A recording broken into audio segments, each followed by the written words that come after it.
Hello everyone. So now that we have a decent understanding on what a MOSFET looks like and what does the drain current models, what is the threshold voltage model for a MOSFET, I think this is the best time to introduce you to SPICE, and then what we'll do, we'll feed in the correct inputs to the SPICE engine. SPICE is basically a software, it's an engine that has already the predefined models which we derived in the upper slides. The models are already a part of the SPICE engine.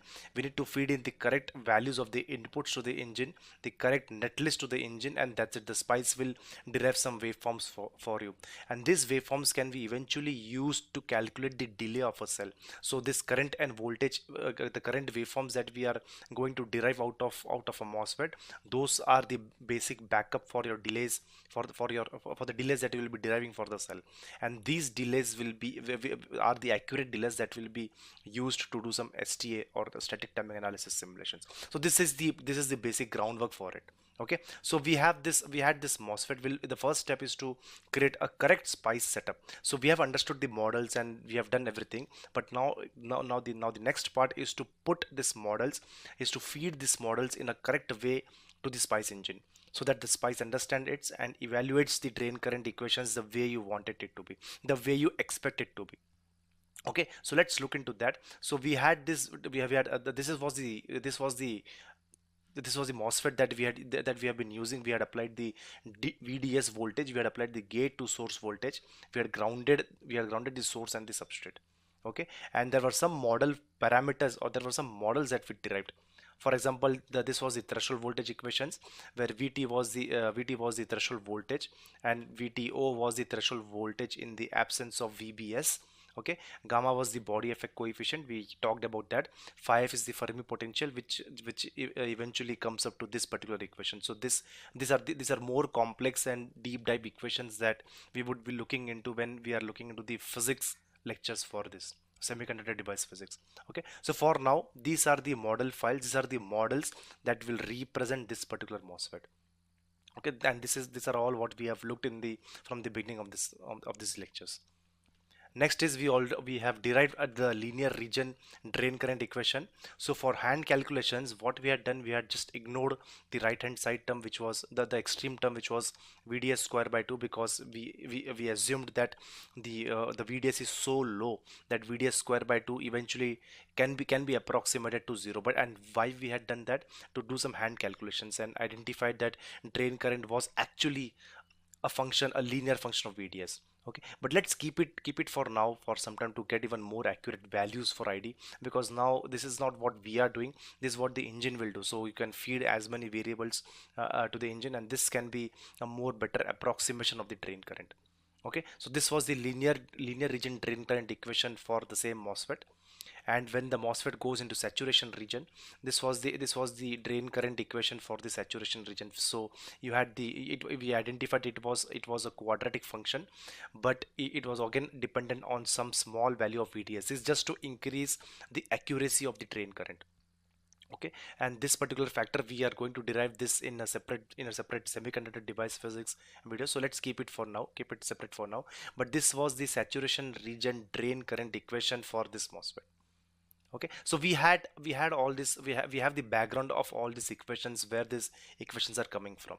Okay, so some things that are constants in this particular equation, for example, let's say the ones which are highlighted in yellows, this one and this one, these are constants, these are called technology constants. So for example, if you work on a technology node, let's say 1.2 micron or 180 nanometers, these comes as a constants from the foundries.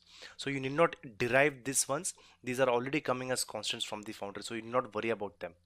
And for each and every technology node, for let's say for 1.2 micron, for 180 nanometers, for 20 nanometers, every technology node will have its unique value. Okay, so these values are constants, and so we need not worry about them. So these are the ones that you provide to the engine through a special file, it's called the model file. Okay, and you provide this ones, and the next thing that you provide to your SPICE engine is the netlist. I'll come to that. So first of all, let's try to conclude these ones. These yellow highlighted ones are called as SPICE model parameters, and this comes as constants. It's only the right way to provide this particular model parameters to your SPICE engine. That's what we have to be, we have to take care, we have to take a lot of care about this one. Okay, so these has to be correct to get to derive the correct voltage and current waveforms for any spice engine or for any set of MOSFETs. So to begin with, we have to identify that whether the model files or model parameters are coming from the correct technology node or not. That's the first level of checks, and that's the first level of inputs that you would need to set up a spice. Okay, so these are for the spice model parameters, plus you give the spice netlist. So I'll come to this netlist. How did we exactly got this netlist from the MOSFET that we were learning? I'll come to this one. But spice model parameters and the spice netlist, if you feed both of them to your spice software or the spice engine, this is what you get. You have this drain current, you have this drain current axis, you have the voltage axis, and you have the your IDS and VDS axis, and you have this different curves at different values of VGS. So we have looked into one of them. For example, we were looking into a VGS equal to 1 volts in the previous equation, in the previous lectures, where part of it was a linear and part of it had gone into saturation region. So I'll come to this waveforms as well. So this is what the spice setup should look like. You should be providing the spice model parameters, you should which are this technology constants in a special way. I'll come to that when we look into the actual syntax of the spice netlist, of the spice deck. We call it a spice deck. We need to provide the spice netlist in a special way, so this MOSFET can't be provided as it is, but there is a special way to provide this MOSFET, a special syntax to provide this MOSFET to your spice engine. So we will club the spice netlist, we will club the spice model parameters, and together once it is fed to a spice software, this is what you get. Okay, so this is a basic introduction of how does your spice overall, how does the spice works out. Now let's try to get into details of the spice netlist. So for example, we'll look into the spice netlist, and there will be some detailed discussion on this one. So this is the MOSFET that we have been working on, and this MOSFET, the logical symbol of this NMOS, this particular NMOS can be described something like this. Okay, so let's try to look into each and every corner of this one. So this will be your drain, this is your VDS, so this is your drain, this is your source, this is your VD, this is your VS, this is your gate. So this is the gate, this is the gate, this is your VSB or the substrate terminal, this is the drain terminal, this is the source terminal. Okay, so we have connected this one to VDS, which says that for now we will be connecting this one to VDD. So your VDS becomes from this point to this point, and the voltage across this point is this one, is this supply voltage. Okay, we have connected a protection resistance to the gate and then provided the supply, because there are some reasons the supply will be throwing some current over here, and we don't want to feed the current directly to the gate. It might damage your gate. There are some reasons for that, and I'll talk about that in other videos. So there are some reasons that the we don't want the current from this supply to enter directly into the gate and destroy this region. So yeah, that's why we have this protection resistance that will limit the amount of current that goes into it.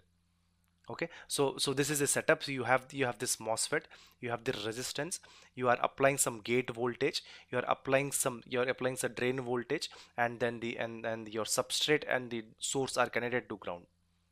Okay, and these one are all variable. So this is again a variable input voltage, this is a variable supply voltage. So we will be varying this one and this one in such a steps that we get those equations in one shot. We get those waveforms in a single shot. Okay, so that's what we are going to do. Let's try to simplify this netlist. So we just clubbed all the VSS in a single way, and then we name each and every one of them. So we call it as VIN. Let's call this one as VIN, which is going to the gate. Let's call this one as R1. Okay, let's call this as M1, this is VDD, and this is VSS. So this is your spice netlist. Our next job is to feed this spice netlist in a special format to this spice. Okay, so spice understands a particular syntax. It's just like C or C++ program. It understands things in a certain syntax. We'll be looking into certain syntactical values of this, how to feed this particular MOSFET to your device. So let's try to look into all this in the next video. Thank you.